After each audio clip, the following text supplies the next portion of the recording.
Hi friends, நான் தான் உங்கள் வசந்தராஜ். நம்ம டே டு டே லைஃப்பில் யூஸ் பண்ணுற ஒரு ஃபுட் ஐட்டம், அதோட பெனிஃபிட் என்ன, அதை யார் சாப்பிட்லாம், யார் சாப்பிடக்கூடாது, அதுதான் இந்த வீடியோவில் பார்த்துட்ருக்கோம். இன்றைக்கி 3வது நாளாக நம்ம பார்க்க போகிற ஃபுட் ஐட்டம் கார்லிக், பூண்டு. சரிங்களா? கார்லிக்கில் என்னென்ன காம்போனன்ட்ஸ் இருக்குது சரிங்களா? நேச்சராகவே அலிசின் அப்படின்ற ஒரு சல்ஃபர் காம்போனன்ட் இருக்குது. அது இல்லாமல் இது ஒரு anti accident, anti inflammatory and anti bacteria. இது என்னென்னா, இப்போ அலிசின் காம்போனன்ட் இருக்கிறதுனால ப்ளஸ் ஆன்டி ஆக்சிடென்ட் இருக்கிறதுனால இது என்ன பண்ணுன்னா பேட் கொலஸ்ட்ராலை குறைச்சிட்டு உங்கள் ஹார்ட் ஹெல்த்தை மெயின்டைன் பண்ணும். சரிங்களா? அதுக்கப்புறம் ஆன்டி இன்ஃப்ளமேட்டரி இருக்கிறதுனால உங்களுக்கு அரிப்பு, தோல் சம்மந்தப்பட்ட நோய் ஏதாவது இருந்துச்சுன்னா அதை ரெடியூஸ் பண்ணும். இன்னொன்று ஆன்டி பாக்டீரியல். இந்த ஆன்டி பாக்டீரியா இருக்கிறதுனால உங்களுக்கு இந்த சளி, ஜலம், அவர்னா பாக்டீரியல் இன்ஃபெக்ஷன்ஸ் ஏதாவது வந்துச்சுன்னா அது குறையும். சரிங்களா? இதெல்லாம் இது பெனிஃபிட்ஸ்.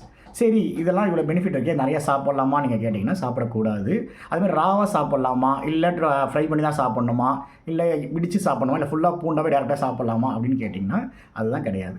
இப்போ நார்மலாக பார்த்தீங்கன்னா இந்த ப்ராப்பர்ட்டிஸ் எல்லாமே உங்களுக்கு ஃபுல்லாக வரணும்னா நீங்கள் அந்த பூண்டை நசுக்கி தான் சாப்பிட்ணும். சரிங்களா? ஏன்னா அந்த நசுக்கும் போது தான் அலிசின் காம்போனன்ட் அப்படின்ற காம்போனன்ட் நிறையா செக்ரிகேட் ஆகி உங்களுக்கு அதோட பெனிஃபிட்ஸ் கிடைக்கும். சரிங்களா?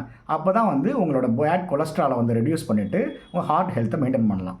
அதேமாதிரி ஆன்டிக்ளோமேட்டி சொன்னதுபடி உங்களோட அரிப்பு, அந்த தோல் சம்மந்தப்பட்ட நோய் இருந்தாலோ, அரிப்பு சம்மந்தமாக இருந்தாலோ, தொட்டு நோய் இருந்தாலோ உங்களுக்கு ரெடியூஸ் ஆகிடும். அதேமாரி இதுவும் இம்யூன் பூஸ்டர் தான். சரிங்களா? இது நல்ல விஷயங்க. இதை யார் சாப்பிடக்கூடாது, இது சேம் தான். நம்ம ஆனியன் பார்த்த மாதிரியே இதுவுமே யாருக்கு ஸ்டொமக் ரிலேட்டட் இஷ்யூஸ் இருக்குது, அதாவது பார்த்திங்கன்னா அல்சரோ, அசிடிட்டியோ யாருக்கெல்லாம் இருக்கோ அவங்க சாப்பிடக்கூடாது. ஏன்னா அந்த சல்ஃபர் காம்போனன்ட்ன்றது அந்த அல்சின் அப்படின்னு ஜென்ரேட் பண்ணும்போது அது நார்மலாக ஸ்டொமக்கில் க்ரியேட் பண்ணுற ஒரு ஆசிடை அது கூட மிக்ஸ் பண்ணி அந்த உங்கள் ஸ்டொமக்கில் உள்ள நார்மலாக செக்ரிகேஷன் ப்ராசஸ், டைஜஷன் ப்ராசஸை ஸ்பாயில் பண்ணிடும். அதே மாதிரி நிறைய பேர் யூஸ் பண்ணுறாங்க கேஸ்ட்ரிக் ப்ராப்ளத்துக்கு பூண்டு சாப்பிட்டா நல்லது அப்படின்னு. பூண்டு சாப்பிட்டா நல்லது, ஆனால் ரொம்ப கம்மியாக. அதே நிறையா சாப்பிட்டா அது டபுள் எண்டட் ஸ்வாட் தான். ஸோ உங்களுக்கு அது இன்ஃபெக்ஷன் க்ரியேட் பண்ணும். ஸோ இதுதான் பூண்டோட நன்மைகள். பூண்டை யார் சாப்பிட்லாம், யார் சாப்பிடக்கூடாது. சரிங்களா? ஸோ பூண்டு சாப்பிட்றதுக்கான முறை அதை முழு பூண்டாக வெறுமையாக நிறையா சாப்பிட்றத அவாய்ட் பண்ணிக்கோங்க. 1 or 2 அந்த க்ளவ் இருக்கிறது பெட்டர்.